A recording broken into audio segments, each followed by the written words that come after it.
விளையாட்டு பிரியர்களுக்கு அன்பு வணக்கம். இந்திய மற்றும் நியூசிலாந்து அணிகளுக்கு இடையிலான 3 போட்டிகள் கொண்டதான ஒருநாள் தொடரினுடைய முதலாவது போட்டி பரோடா மைதானத்திலே இன்று நிறைவுக்கு வந்திருக்கிறது.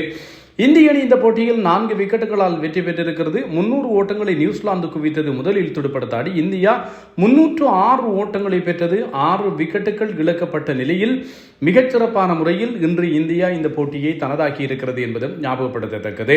நியூசிலாந்து மற்றும் இந்திய அணிகளுக்கு இடையிலான தொடரை பொறுத்தவரையில் இதுவரைக்கும் 7 முறை இந்தியாவிற்கு நியூசிலாந்து சுற்றுப்பயணம் மேற்கொண்டிருக்கிறது. ஆனால் 7 முறையும் இந்தியா தான் தொடரை வென்றிருக்கிறது என்பதும் ஞாபகப்படுத்தத்தக்கது. இந்திய மற்றும் நியூசிலாந்து அணிகளுக்கு இடையிலான தொடர் என்று சொன்னால் அது கொஞ்சம் எதிர்பார்க்கப்படுகிற தொடர். என்ன காரணம் என்று சொன்னால் உங்களுக்கு தெரியும், இந்தியா நீண்ட காலமாக எது விதமான தொடரையும் டெஸ்ட் தொடரையை சொந்த மண்ணிலே இழக்காது இருந்த போது டாம் லத்தம் தலைமையிலான நியூசிலாந்து அணி இந்தியாவுக்கு சுற்றுப்பயணத்தை மேற்கொண்டு 3-0 என்று சொல்லி ஒயிட் வாஷ் செய்திருந்தார்கள்.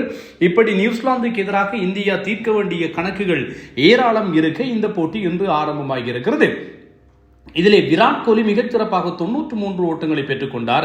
அவருடைய 85வது சர்வதேச சதத்தை பெறுவார் என்று சொல்லி எதிர்பார்க்கப்பட்டது.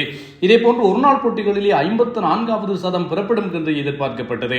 ஆனால் 7 ஓட்டங்கள் குறைவாக 93 ஓட்டங்களை பெற்ற நிலையில் கோலி ஆட்டமிழந்தார். கோலியினுடைய இறுதி 5 இன்னிங்ஸ்களை எடுத்துக்கொண்டால் சர்வதேச இன்னிங்ஸ்களிலே 2 சதம் 3 அரைச்சதம் உள்ளடக்கப்பட்டிருக்கிறது. ஆஸ்திரேலியாவுக்கு எதிரான முதல் 3 ஒருநாள் போட்டிகளிலே முதல் 2 ஆட்டங்களில் கோலி சோபிக்கவில்லை. 3வது போட்டியில் ஆட்டமிழக்காது 74 ஓட்டங்களை பெற்றுக் கொண்டார். பின்னர் தென்னாப்பிரிக்காவுடனான 3 போட்டிகள் கொண்ட தொடரில் கோலி என்ன செய்தார்? 2 சதங்கள் முதல் 2 போட்டிகளிலும் சதம் அடித்தார். 3வது போட்டியிலும் கூட கோலி அரைச்சதம் அடித்திருந்தார் என்பதும் ஞாபகப்படுத்தத்தக்கதாக இருந்தது. இதற்கு பின்னர் போட்டிகளை பொறுத்தவரையில் இப்போது நாங்கள் பார்ப்போமாக இருந்தால் தென்னாப்பிரிக்காவுக்கு எதிராக 135, 102, பின்னர் 3வது போட்டியில் ஆட்டமிழக்காத 65, இந்த நியூசிலாந்துக்கு எதிராக 93 ஓட்டங்கள். கோலியினுடைய இறுதி 7 மட்டுப்படுத்தப்பட்ட போட்டிகளுக்கான இன்னிங்ஸ்கள் என்று சொன்னால் அதற்குள்ளே விஜய் ஹசாரே போட்டிகளினுடைய 2 இன்னிங்ஸ்களும் வருகின்றன. அதிலும் கூட கோலி சிறப்பாகத்தான் ஆடியிருக்கிறார். ஆந்திராவுக்கு எதிராக 131, குஜராத்துக்கு எதிராக 77 என்று கோலி மட்டுப்படுத்தப்பட்ட போட்டிகள் கிரிக்கெட்டிலே தான் ஒரு அசகாய சூரன் என்பதை கோலி நிரூபித்துக் கொண்டிருக்கிறார். இன்றைய நாளில் கோலியை பொறுத்தவரையில் சர்வதேச கிரிக்கெட்டிலே 28,000 ஓட்டங்களை கோலி கடந்திருக்கிறார் என்பதும் ஞாபகப்படுத்தத்தக்கது. சச்சின் டெண்டுல்கர் 34,357 இப்போது சங்காவினுடைய சாதனையை கடந்திருக்கிறார். கோலி 2வது இடத்துக்கு முன்னேறி இருக்கிறார். 28,017 ஓட்டங்களை கோலி பெற்றிருக்கிறார் என்பதும் குறிப்பிடத்தக்கது. சர்வதேச கிரிக்கெட்டிலே ஒட்டுமொத்தமாக ஒருநாள் டெஸ்ட் மற்றும் 2020 போட்டிகள் அடங்கலாக என்பதும் ஞாபகப்படுத்தக்கூடிய விஷயம். சச்சினுக்கு அடுத்து இப்போது கோலி தான் வந்திருக்கிறார். 3வது இடத்திலே குமார் சங்கக்காரை இருக்கின்றமை நினைவுபடுத்தத்தக்கது. இதே போன்று ரோஹித் சர்மாவை பொறுத்தவரையில் ரோஹித் சர்மாவும் சாதனை படைத்திருக்கிறார். இவர் ஒருநாள் கிரிக்கெட்டிலே அதிகமான சிக்சர்கள், ஆரம்ப வீரராக சிக்சர்கள் என்கின்ற சாதனை ஏற்கனவே ஷஹிட் அப்ரிடியிடம் இருந்து ஒருநாள் கிரிக்கெட்டிலே அதிக சிக்சர்கள் என்கின்ற சாதனையை தன்னகத்தை கொண்டிருக்கின்ற ரோஹித் சர்மா ஓபனராக ஒருநாள் கிரிக்கெட்டில் அதிக சிக்சர்கள் கிறிஸ் கெயிலிடம் இருக்கிறது. 274 இன்னிங்ஸ்களில் 328. ஆனால் ரோஹித் சர்மா 329 சிக்சர்களை வெறுமனே 190 இன்னிங்ஸ்களிலே பெற்று சாதனை படைத்திருக்கிறார் என்பதும் ஞாபகப்படுத்தத்தக்கது. வாழ்த்துக்கள். நியூசிலாந்து அணி தரவரிசையில் 2வது இடத்தில் இருக்கும் அணி, இந்தியா தரவரிசையில் முதலிடத்தில் இருக்கும் அணி. ஆனால் நியூசிலாந்தினுடைய வளமையான பல வீரர்கள் இந்த அணியிலே இன்று இடம்பெற்றிருக்கவில்லை என்பதும் இங்கே நோக்கத்தக்கது. ஆனால் இந்தியாவை பொறுத்தவரையில் அவர்களுடைய பலமையான அணிதான் இந்த போட்டியிலே விளையாடுகிறது என்பதும் நினைவுபடுத்தக்கூடியதாக இருக்கிறது.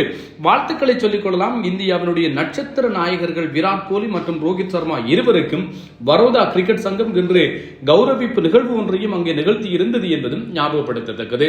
ஸ்கோர் விவரங்களை பார்த்துவிட்டு வரலாம். ஸ்கோர் விவரங்களை பொறுத்தவரையில் நியூசிலாந்து அணி நல்ல ஒரு ஓட்ட குவிப்பை மேற்கொண்டிருந்தது. 300 ஓட்டங்கள். இது ஒரு பேட்டிங் பிச்சாகத்தான் இருந்தது. துடுப்பாட்ட வீரர்களுக்கு மிக பெருமளவிலே துணை புரிந்திருந்தது. ஆரம்ப வீரர்கள் டெவன் கான்வே 56, ஹென்ரி நிக்கோல்ஸ் 62 என்று சொல்லி 117 ஓட்டங்கள் இணைப்பாட்டத்தை பெற்றார்கள். 22வது ஓவரிலே தான் இணைப்பாட்டம் பிரிக்கக்கூடியதாக இருந்தது. ஆரம்ப வீரர்கள் ஹர்ஷித் ராணா என்னுடைய பந்து வீச்சில் ஹர்ஷித் ராணா இருவரையும் ஆட்டமிழக்க செய்திருந்தார். இல்லாவிட்டால் ஒரு 350 கடந்து ஒரு ஓட்டு எண்ணிக்கை புறப்பட்டிருப்பதற்குரிய வாய்ப்பு இருந்திருக்கும். ஹர்ஷித் ராணா மீது ஏராளமான விமர்சனங்கள் முன்வைக்கப்பட்டாலும் கூட அவருக்கு கொடுக்கின்ற வாய்ப்புகளை ஒவ்வொரு போட்டியிலும் விமர்சனங்களுக்கு அப்பால் நீங்கள் உற்று நோக்கி பார்த்தால் ஏதோ அணிக்காக செய்து கொண்டிருக்கிறார். கடந்த ஆண்டு ஒருநாள் கிரிக்கெட்டிலே இந்தியாவிற்காக அதிக விக்கெட்டுகள் 21 விக்கெட்டுகளை அவர்தான் கைப்பற்றியிருந்தார். இந்த போட்டியிலும் கூட யாராலும் ஓபனர்ஸை ஆட்டமிழக்க செய்ய முடியாது இருந்தபோது ஹர்ஷித் ராணா ஆட்டமிழக்க செய்திருந்தார். அதே போன்று கைல் ஜெமிசன் அடுத்தடுத்து 3 விக்கெட்டுகளை கைப்பற்றி இந்தியாவிற்கு ஒரு நெருக்கடியை கொடுத்திருந்தார். 234 ஓட்டங்கள் என்கின்ற நிலையில் 2 விக்கெட்டுகளை தான் இழந்திருந்தது இந்தியா. ஆனால் அடுத்து வந்த 8 ஓட்டங்களுக்குள் இந்தியா 3 விக்கெட்டுகளை இழந்து தடுமாறிக் கொண்டிருந்த போது ஆடுகளம் வந்திருந்த ஹர்ஷித் ராணா 23 பந்துகளில் 29 ஓட்டங்களை பெற்றுக் கொடுத்திருந்தார். இதுவும் போட்டியிலே ஒரு டேர்னிங் பாயிண்ட் என்று சொல்லலாம். இவர் ஆடுகளம் வந்த நேரத்தில் இந்தியா சில வழிகளில் இன்னும் மேலதிகமான விக்கெட் இழந்திருந்தால் இந்தியா கொஞ்சம் தடுமாறி இருக்கும். ஆனால் ஹர்ஷித் ராணா இன்று துணை புரிந்திருக்கிறார், துடுப்பாட்டத்திலும் துணை வந்திருக்கிறார் என்பதும் ஞாபகப்படுத்தத்தக்கது. வில் யங் நியூசிலாந்துக்காக 12, Daryl Mitchell 84, Glenn Phillips 12, Michael Hay wicket காப்பாளர் 18, அதே போன்று அணித்தலைவர் பிரேஸ்வெல் 18 ஓட்டங்கள். 24 ஓட்டங்களை கிறிஸ்டன் கிளார்க் பெற்றுக் கொடுத்திருந்தார். ஆதித்யா அசோக் என்று சொல்லப்படுகின்ற இளம் வீரர், இவர் வேலூரை சேர்ந்திருக்கின்ற தமிழ்நாடு வேலூரை சேர்ந்திருக்கின்ற வீரர். 4 வயதிலேயே நியூசிலாந்துக்கு குடிபெயர்ந்து இப்போது நியூசிலாந்து அண்டர் 19 கிரிக்கெட் ஆடி இப்போது தேசிய கிரிக்கெட்டுக்கும் நுழைந்திருக்கிறார் இந்த ஆதித்யா அசோக். பந்து வீச்சை பொறுத்தவரையில் முகமது சிராஜ் 40 ஓட்டங்களுக்கு 2, ஹர்ஷித் ராணா 65க்கு 2, பிரசித் கிருஷ்ணா 60க்கு 2, குல்தீப் ஜாதவிற்கு 1, வாஷிங்டன் சுந்தர் 5 ஓவர்கள் 27, ரவீந்திர ஜடேஜா 9 ஓவர்கள் 56 விக்கெட்டுகள் இல்லை. பதிலளித்த இந்தியாவிற்கு ரோஹித் சர்மா 26, சுப்மான் கில் 56, விராட் கோலி 93, ஸ்ரேயாஸ் ஐயர் 49, ஜடேஜா 4, லோகேஷ் ராகுல் ஆட்டமிழக்காது 29, ஹர்ஷித் ராணா 29. ஒரு ஓவர் மீதம் இருந்த நிலையில் 6 பந்துகள் மீதம் இருந்த நிலையில் இந்தியா இந்த போட்டியிலே 4 விக்கெட்டுகளால் வெற்றி பெற்றிருக்கிறது என்பதும் நினைவுபடுத்தத்தக்கது. வாழ்த்துக்கள் சொல்லிக்கொள்ளலாம் இந்திய அணிக்கு. விராட் கோலி வருகின்ற புதன்கிழமை 1:30க்கு ஐசிசி தரவரிசை வெளியிடப்படுகின்ற போது அப்போது ஒருநாள் போட்டிகளுக்கான புதிய நம்பர் 1 வீரராக விராட் கோலி வருவார் என்பதும் ஞாபகப்படுத்தத்தக்கது. மறக்காமல் உங்களுடைய காணொளிகளை பாருங்கள், நண்பர்களோடு பகிர்ந்து கொள்ளுங்கள், உங்களுடைய ஆக்கப்பூர்வமான கருத்துக்களையும் முன்வையுங்கள் என்று கூறிக்கொண்டு விடைபெறுவது தில்லியம்பலம் தரணிதரன்.